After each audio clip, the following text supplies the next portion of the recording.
এইভাবে বুলাইতেছে আর বলতেছে ওমা হাযিহিল হায়াতুদ দুনিয়া ইল্লা লাহু ওয়া লাইব ওয়া ইন্না দারাল আখিরাতা লাহিয়াল হায়াওয়ান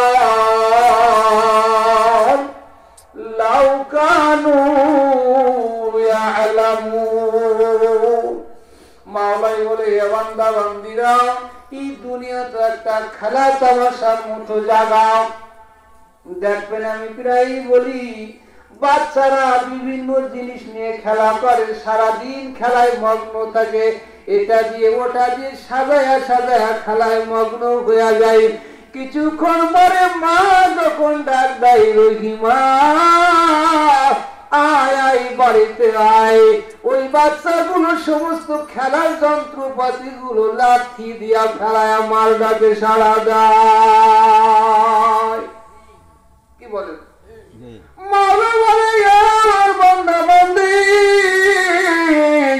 এই দুনিয়াও তো এরকম একটা খেলা তামাশার মতো জায়গা, দেখতে না দেখতে শেষ হয়ে যাচ্ছে গেল। আর পরকাল হলো অনন্তকালের জীবন, যে জীবনের শুরু আছে আর কোনদিন শেষ নাই। লাউ কানু ইয়ালামুন। ও আমার বান্দা বান্দি, ওই জীবনই হলো প্রকৃত জীবন। তোমরা যদি এটা বুঝতে, কতই না তোমাদের ভালো হইতো। কে বলেন এই কথা? আমাদের বুঝতেন। এখন আমরা এই লম্বা জীবন সম্পর্কে যারা বিশ্বাস করি, তাদের জন্য কাজ হলো মাওলায় পরকালে কিসে রাজি হবেন, খুশি হবেন, আমাদেরকে মাফ করে দিবেন, এটাই আমাদের দেখার দরকার। কি বলেন? এই লম্বা জীবনে কি কাজ করলে মাওলায় আমাদের প্রতি খুশি হবেন, রাজি হবেন, আমি এ সম্পর্কে আপনাদের জন্য সূরা আনফালের 1 নম্বর আয়াত থেকে 2 থেকে 4 নম্বর আয়াত তেলাওয়াত করছি।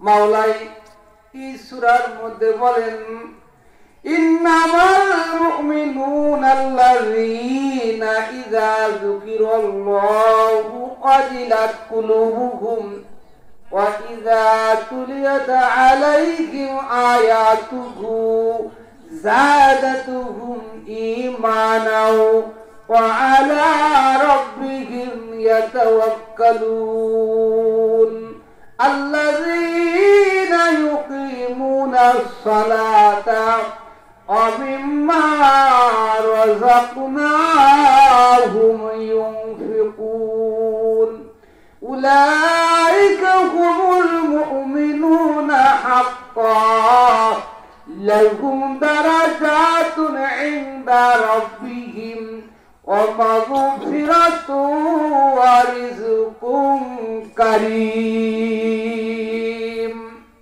মুমিনদের 5টা গুণের কথা মাওলা পাক এখানে বলছেন। 5টা গুণের মিশ্রিত করে আল্লাহ পাক এখানে 3টা পুরস্কার দান করবেন। বলেন সুবহানাল্লাহ। ইন্নামাল মুমিনুনাল্লাযীনা ইযা গুণ হলো তারা সকল কাজ কর্মে আমি আল্লাহর উপরে ভরসা করে। কয় নম্বর? আয়ুকিমুনাস সালাতা, তারা নামাজ কায়েম করে, নামাজ আদায় করে। কয় নম্বর? 5 নম্বর গুণ হলো ওয়ামিম্মা রাযাকনাহুম ইউনফিকুন। 5 নম্বর গুণ হলো আমি আল্লাহ যে রিজিক তাদেরকে দিয়েছি, এই রিজিক থেকে তারা আমি আল্লাহর জন্য খরচ করে। 5 নম্বর গুণ। এই 5টা গুণের বিনিময়ে আল্লাহ তাআলা 3টা পুরস্কার দিবেন। কয়টা পুরস্কার? 3টা। ঈমান, ঈমান, এরপরে তাকওয়া ভয়, তাওয়াক্কুল ভরসা, এই তিনটা হলো কলমের সাথে সম্পর্ক।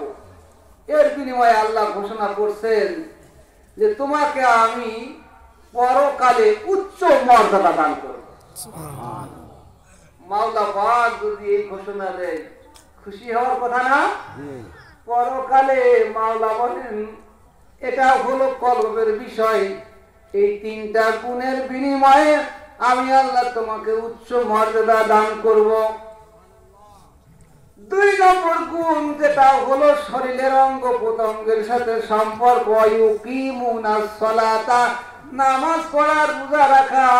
এই নামাজের বিনিময়ে আমি আল্লাহ তোমাকে পরকালে ক্ষমা করে দেব।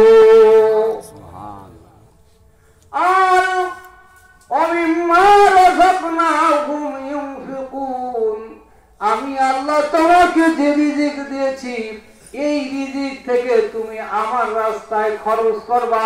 এর বিনিময়ে আমি আল্লাহ তোমাকে সম্মানিত রিজিক দিব।